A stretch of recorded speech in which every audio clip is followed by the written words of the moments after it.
What was the political climate leading up to the Battle of Philippi? Imagine a Rome torn apart by chaos and conflicting ambitions. That's exactly what was happening before the Battle of Philippi. After Julius Caesar was assassinated in 44 BC, the city was plunged into turmoil. His death sparked a fierce fight for power, with two main sides emerging. On one side were the men who killed Caesar, the so-called Liberators, led by Brutus and Cassius.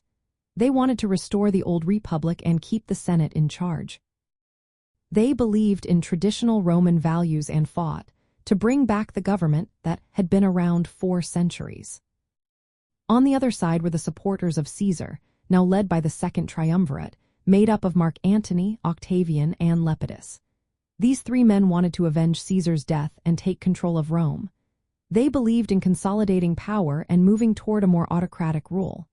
After Caesar's death, Brutus and Cassius fled Italy and took control of the eastern provinces. They gathered armies from Greece to Syria, building a strong base of support. They aimed to fight for the Republican cause, hoping to restore the Senate's authority. Meanwhile, the triumvirs in Rome didn't waste time. They formed an alliance to crush the Liberators.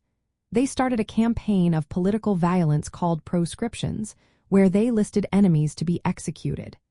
This ruthless move helped them raise money and eliminate opposition. Among those killed was the famous orator Cicero, showing how brutal this period was. The triumvirs divided their forces. Lepidus stayed in Italy, while Antony and Octavian led a large army into Macedonia to face Brutus and Cassius. The location of Philippi was strategic because it controlled the main route between the eastern provinces and the western parts of Rome. Brutus and Cassius took defensive positions on high ground near Philippi, hoping to use their resources to hold out.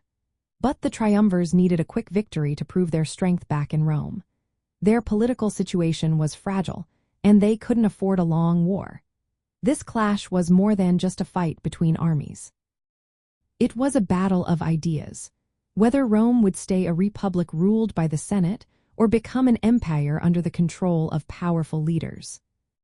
So, the political climate before the Battle of Philippi was full of chaos, violence, and shifting loyalties. The old republican institutions were crumbling, replaced by ruthless power struggles. The clash between those fighting to restore the republic and those pushing for autocratic rule set the stage for a decisive conflict. This battle would decide the future of Rome and mark a turning point in its history.